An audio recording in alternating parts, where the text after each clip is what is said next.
What is going on, guys? DBG here. In this video, we are going to be talking about the top 5 most overpowered players in NBA 2K20 MyTEAM. Because obviously, there's no point doing just a random countdown because it would have a lot of shooting guards in this list. And we are obviously going to be doing one per position, just like we always do.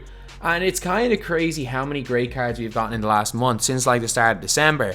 It's actually ridiculous how many cards 2K have given us. And like this, like I'd say if you if you went back a year and you put all these players into NBA 2K19, this would have been the best team in like, I'd say close to April. Like it has gotten, the power creep has gotten absolutely ridiculous, and it was meant, like everyone assumed that the power creep was going to come later this year. The power creep has come early. It's absolutely ridiculous at this stage. But anyway, yeah.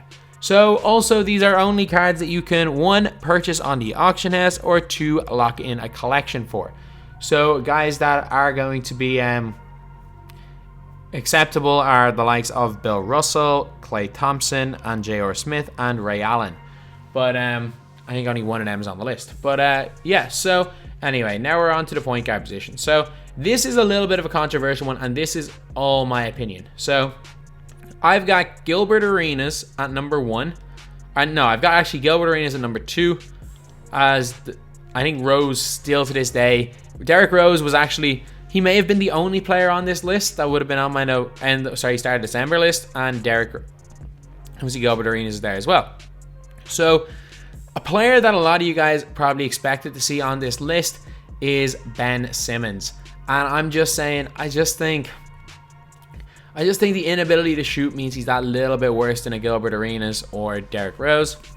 I think eventually when we get the shooting Ben Simmons, it's going to be game breaking. But no, I think Gilbert Arenas and D Rose belong as the top 2. So they both do a lot of things very similar.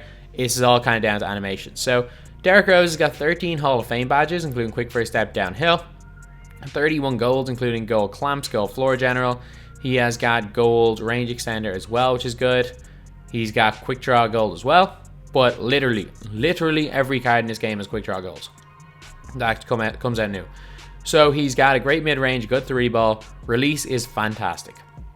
Great driving dunk, great ball handle. He's got great steal, good perimeter defense, 99 like perfect speed, ball and acceleration, and great lateral quickness. So Gilbert Arenas, you might look at it at face value and think he's the better card. Like 19 Hall of Fame badges, he's got extra ones including Hall of Fame range extender. He's actually got Hall of Fame dimer as well, and Hall of Fame clamps. 27 goals as well. He has got a 96 mid-range, 95 through, which is better.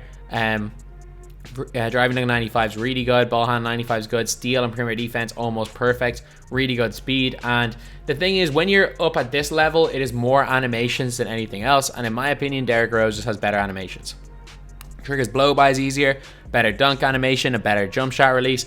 And while obviously I'd say if this is all just personal preference, I prefer Rose. A lot of people prefer Arenas. But Gilbert Arenas is still absolutely fantastic. Stats-wise, definitely better than Rose. I just think Rose's animations put him that little bit ahead. So now we are on to the 2 guards. And first up as the best 2 guard is Tracy Mcgrady. And second, this is a really tough one because I really do like Ray Allen. And the more I use him, the more I like him. Another player that I really like at the 2 guard position is Kobe Bryant. Vince Carter needs to become some sort of an honorable mention in the new cards. Let's see, is there any other ones? Eddie Johnson's really good, but not quite good enough. But this is going to be a really controversial one. But above Ray Allen, actually Zach LaVine's really good as well. It's a toss-up, and I'm going to put in Demar Derozan. And again, this is one people call me crazy about. DeRozan, Green Machine, he's got difficult shots, acrobat. He's also got clamps gold, intimidator. He's got range extender gold. So while obviously Ray Allen's got Hall of Fame, a lot of these badges, DeRozan is an unbelievable dunker, got good handle. He's got an extra inch of height, really good defender, really fast, great lateral quickness. And again, at these elite levels, it comes to animations, and I think DeRozan is better than Ray Allen. But by far the best 2 guard. Probably the best card in this game is Tracy Mcgrady. 18 Hall of Fame badges: volume shooter, catch and shoot, tireless shooter, difficult shots, acrobat, slippery off ball, anchor breaker, range extender, Green Machine, flexible release, dead eye, clutch shooter, clamps, quick first step, showtime, contact finisher, consistent finisher, and pogo stick. He is 6'8", also like some of the best goal buys in the game, defensive leader, intimidator. He's 6'8", so he's very tall. Got basically perfect standing, driving, flashy, and alley-oop tendencies. He's got a mid-range shot of 95, 3-ball of 96. He's got 97 dunk, 96 ball handle. His like behind the back move is super overpowered. Unbelievable perimeter and perimeter defense of steal. He's got unbelievable speed, speed, ball, acceleration for a 6'8" player. 94 lateral quickness. This card literally, you could definitely make an argument. You can make an argument. I don't think there's many people that would argue against T-Mac being the best card in the game. Like, I don't see how there anyone else is in that conversation. T-Mac is so much better than everybody else. And now we are on to the small forward position. And the funny thing is that, like, the best of the small forwards and the best of the power forwards, there's actually quite a, or the best of small forwards and the best of the two guards, there is quite a big difference. Because, like, if you were to look at best two guys / small forwards, you would have Ray Allen as one of the top three.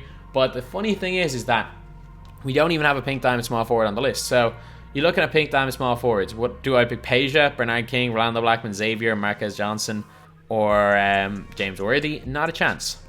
So obviously Giannis is a power forward, but you're looking at small forwards here, and there's a lot of one-way players, a lot of good offensive players like KD, LeBron, Melo, and then a lot of good just defensive players like Jamal Wilkes.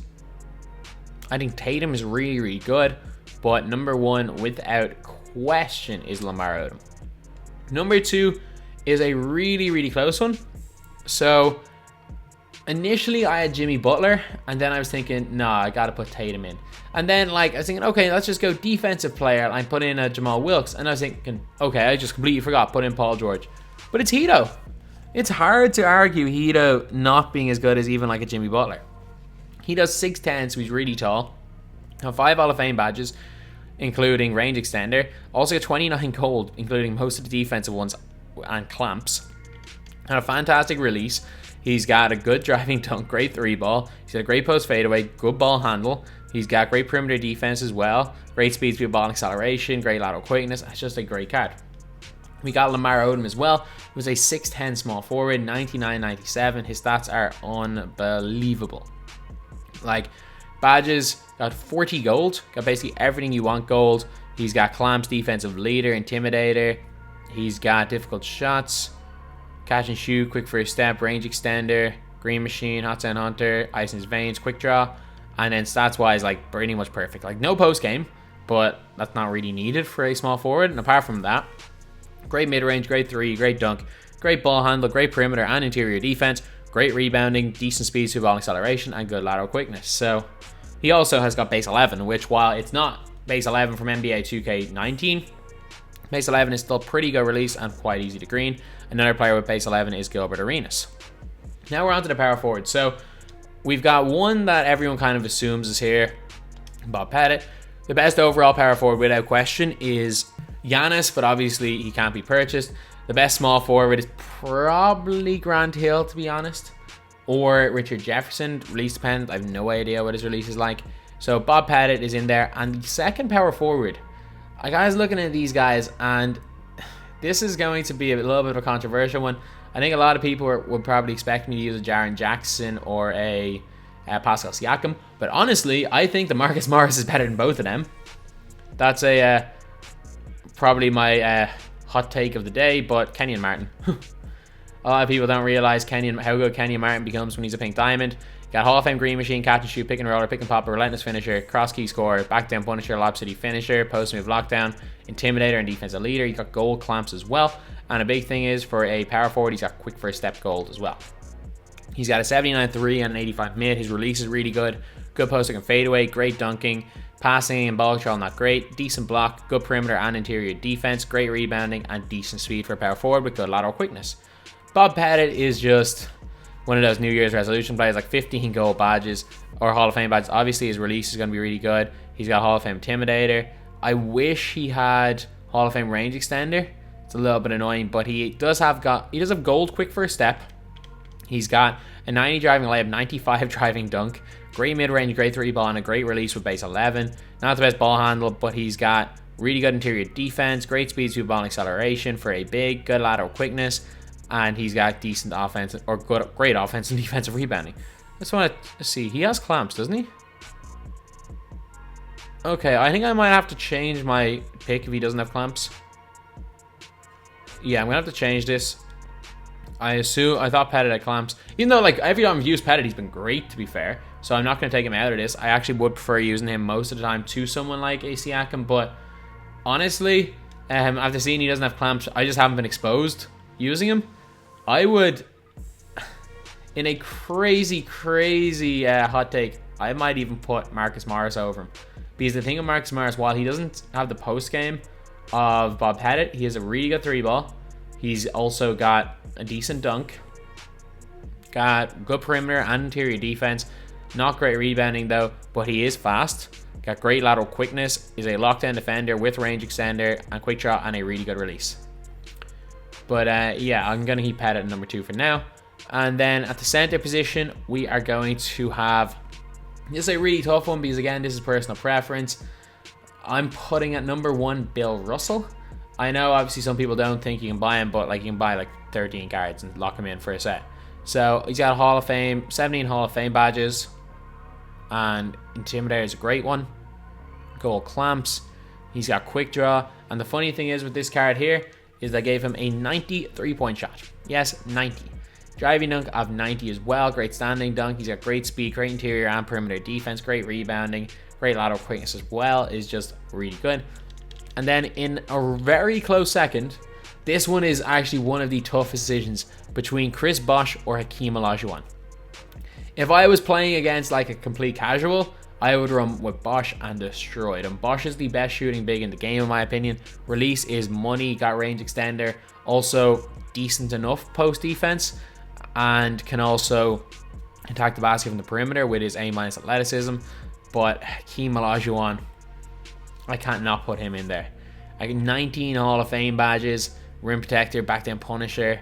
He's got gold clamps as well, which is huge. So you can't, like, people are trying, if he does switch onto a guard, he can clamp them up. He's also got great post look and fadeaway, 78 3-point shot. He's got a great block, not great perimeter defense, but again, he's got clamps, so that's all that matters. A great interior defense, great rebounding, solid speed through ball acceleration, and 80 lateral quickness, which is unreal. So, like, he's like a tiny bit worse version of David Robinson.